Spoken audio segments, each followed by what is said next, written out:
Jangan lupa subscribe, like, komen, dan share YouTube TVRI Bengkulu.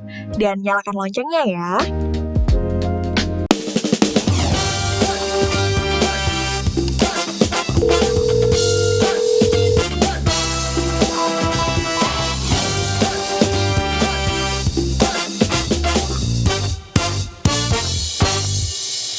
Ya pemirsa, kembali lagi tentunya di Dokter Kito bersama Kito Sehat.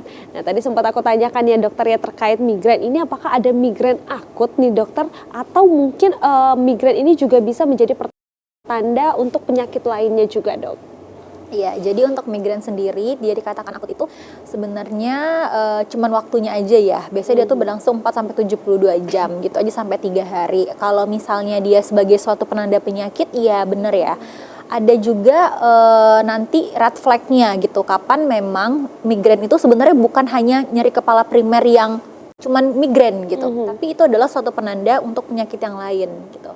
Nanti red flag-nya apa akan kita langsung bahas. Baik dokter, silahkan dokter untuk langsung. Ya. Nah, kita akan bahas tentang diagnosis ya. Jadi pasien migrain itu biasanya datang ke fasilitas kesehatan. Kita akan tanya-tanya dulu terlebih dahulu. Biasanya yang pertama adalah sejak kapan nyeri kepalanya dirasakan ya. Itu biasanya datang nyeri kepalanya dari kapan, udah lebih 3 hari atau belum. Nah, terus juga di area yang mana nih? Karena memang untuk migrain sendiri itu dia spesifik ya, hanya di unilateral atau di satu aja, entah itu di sebelah kanan aja atau memang dia di sebelah kiri aja gitu. Nah, terus seberapa sering nyeri kepala? Ini tadi ya, karena memang dia suka berulang. Jadi kita harus tahu juga apakah tiap minggu dia berulang ataukah dia tiap bulan, itu akan ditanyakan, dan berapa lama durasinya, terus seberapa parah, apakah sampai dia disertain muntah-muntah, terus juga kalau misalnya lihat cahaya dia langsung makin sakit kepalanya gitu ya, atau suara yang kenceng juga gitu. Terus faktor resikonya apa tadi yang udah dijelasin sama dokter Wenti, memang ada faktor hormonal atau juga dia makan coklat gitu ya, terus juga kafein. Nah, terus apakah ada gejala penyerta lainnya pada nyeri kepala?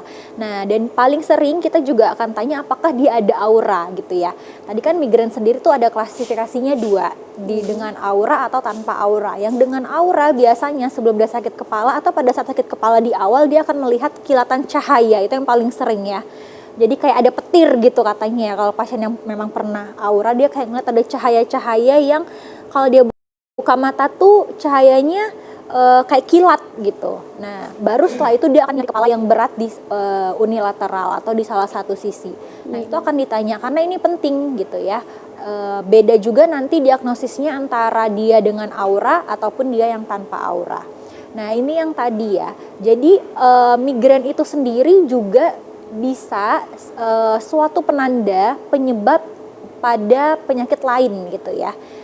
Nanti akan kita lihat yang pertama itu adalah biasanya kalau misalnya dia itu disertai dengan gejala sistemik ya, ada namanya demam, terus dia juga nyeri sendi gitu ya, terus dia penurunan berat badan, itu adalah tanda-tanda mengarah ke keganasan, disertai nyeri kepala hebat ya. Bisa jadi itu adalah suatu metastasis dari suatu cancer atau suatu kanker gitu. Misalnya ada punya kanker lain, misalnya kayak kanker paru-paru gitu ya. Terus nanti dia tiba-tiba nyeri kepala. Itu perlu dicurigai juga, apalagi nyeri kepalanya biasanya hebat gitu. Nah, selanjutnya kalau memang dia ada demam dan ada faktor-faktor infeksi ya, itu bisa juga mengarah ke infeksi. Nah, selanjutnya N ya, itu adalah neurologi simptom gitu. Jadi ada memang defisit neurologi, artinya disertain dengan kelemahan anggota gerak lainnya.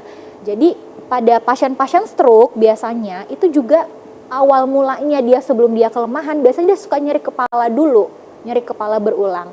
Biasanya juga dari penyakitnya, hipertensi ya, yang tidak terkontrol gitu, atau dia punya penyakit diabetes yang tidak terkontrol seperti itu. Nah, jadi kalau misalnya ada gejala-gejala neurologi itu bisa suatu tanda atau mengarah juga ke penyakit stroke, atau nanti bisa ke suatu adanya massa juga di dalam kepalanya atau dalam otaknya, dan juga adanya peradangan pada selaput otak atau ensefalitis, itu juga nyeri kepala hebat ya.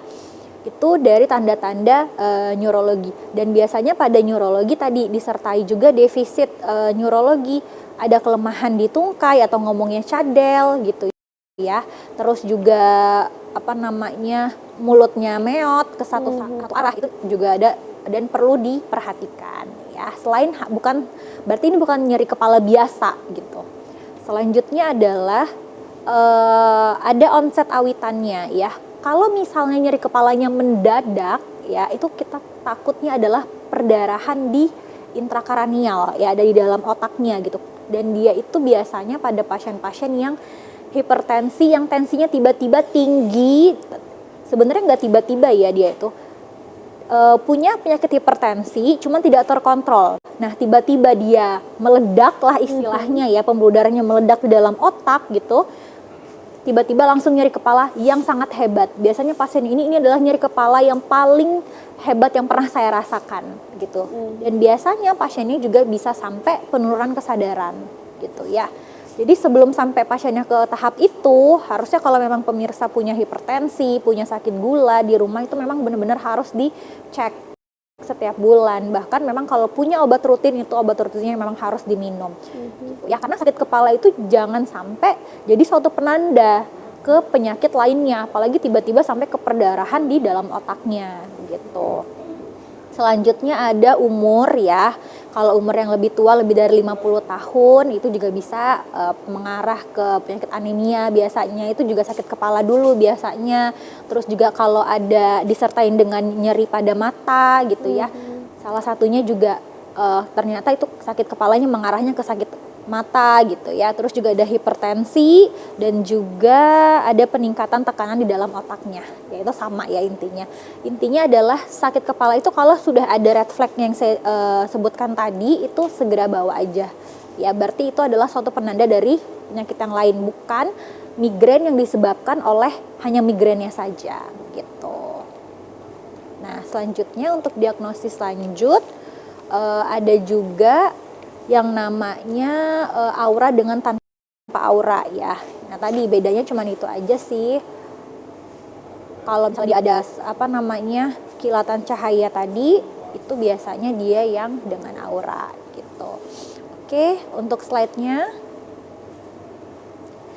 Nah, dan juga kalau misalnya pada diagnosisnya, nanti itu ada kriteria-kriterianya ya, ada klasifikasi menurut IHS ya, jadi International Headache ya. Nanti itu memang diklasifikasi nih ada berapa gejala yang termasuk ke migrain yang tadi ada aura maupun tanpa aura itu sendiri gitu, dan emang nggak boleh disepelekan ya. Nah, untuk ketika kita migrain nih dokter, apakah ada makanan-makanan pantangan yang tidak boleh kita makan nih selama kita merasakan migrain ini sendiri? Jadi tadi kalau misalnya untuk makanan yang dipantang tadi yang memperberat kondisi ya, biasanya itu tadi yang udah jelas sama dokter Wenti, ada coklat, terus juga makanan yang mengandung keju ya, makanan berlemak itu juga termasuk, terus juga kopi-kopian itu juga termasuk, dan makanan manis ya biasanya. Walaupun kadang-kadang makanan manis juga malah bikin sakit kepalanya juga berkurang gitu ya. Tapi memang salah satunya coklat tadi itu juga malah memperberat keadaan dari si migrain ini sendiri gitu. Baik, kembali lagi kayaknya harus memang pola makan dan pola hidup sehat saja selama migrain itu sendiri ya dokter. Baik. Nah pemirsa, nanti kita akan kembali lagi tentunya berbincang terkait sakit kepala sebelah ini setelah jeda pore berikut ini, tetap di Dokter Kita.